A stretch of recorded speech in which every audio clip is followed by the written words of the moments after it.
नमस्कार, मी सारिका सिद्धनाथ किचनमध्ये तुमचं खूप खूप मनापासून स्वागत करते।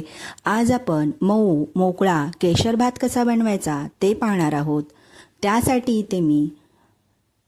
इथे मी सर्व महत्त्वाच्या टिप तुम्हाला सांगणार आहे, तर व्हिडिओ शेवटपर्यंत नक्की बघा।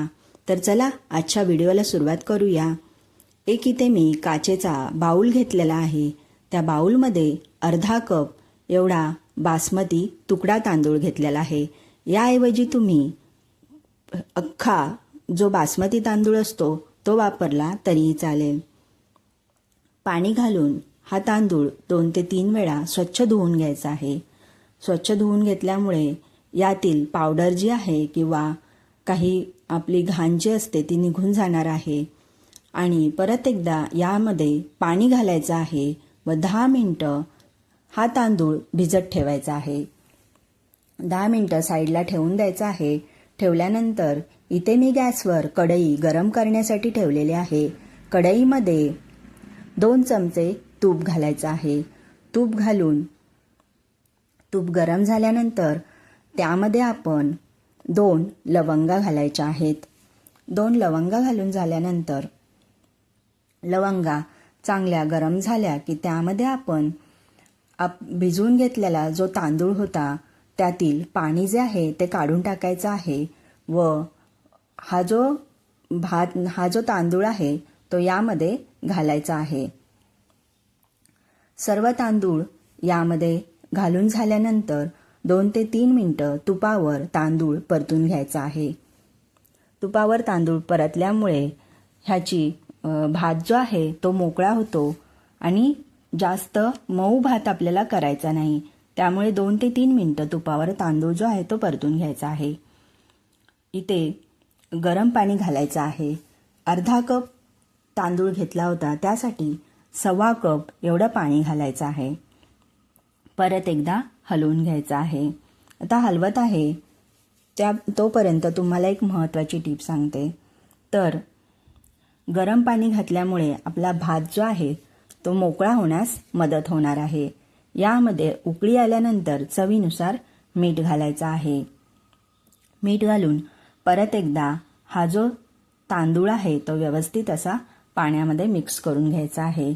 मीठ जे आहे ते व्यवस्थित लागलं पाहिजे।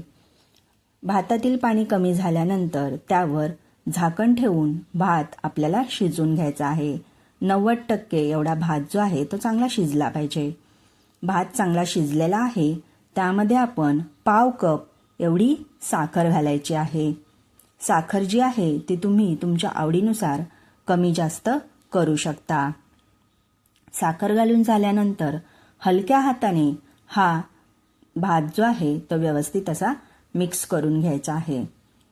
मिक्स होत आहे तोपर्यंत तुम्हाला एक महत्त्वाची टीप सांगते। तर रंग आणि चव वाढवण्यासाठी तुम्ही केशरी फूड कलर यामध्ये घालू शकता। तर हलवून झाल्यानंतर इथे मी तुम्हाला 10 ते 15 केशराच्या काड्या गरम दुधामध्ये भिजवून घेतलेल्या आहेत व ते या भातावर घालून घेत आहे। घातल्यावर यावर तळलेले काजू बदामाचे काप घालायचे आहेत, पिस्त्याचे काप घालायचे आहेत, मनुके घालायचे आहेत आणि परत एकदा हा भात जो आहे तो हलक्या हाताने हलवून घ्यायचा आहे। गरम दुधात 5 ते 10 मिनिटं केशर भिजवलं तर रंग आणि सुगंध खूप छान येतो। बघा आपल्या भाताला कलर जो आहे तो अगदी छान आलेला आहे। हा जो आहे तो नैसर्गिक कलर आहे। यामध्ये आवडीनुसार वेलची पावडर जी आहे ती घालायची आहे। इथे मी 1/2 चमचा वेलची पावडर घालून घेत आहे। घालून झाल्यानंतर परत एकदा हा जो भात आहे तो आपल्याला हलक्या हाताने हलवून घ्यायचा आहे। बघा सुगंधी गोड केशर भात जो आहे तो आपला तयार झालेला आहे। इथे तुम्ही 5 ते 6 तुळशीची पानं घालू शकता। तुळशीची पानं घातल्याशिवाय देवाला हा जो नैवेद्य आहे तो अर्पण करता येत नाही। तर आपला भात तयार झालेला आहे। तुम्हाला ही रेसिपी कशी वाटली ती कमेंट करून नक्की सांगा आणि अशाच काही नवीन टिप्ससह पुन्हा भेटू। तोपर्यंत धन्यवाद.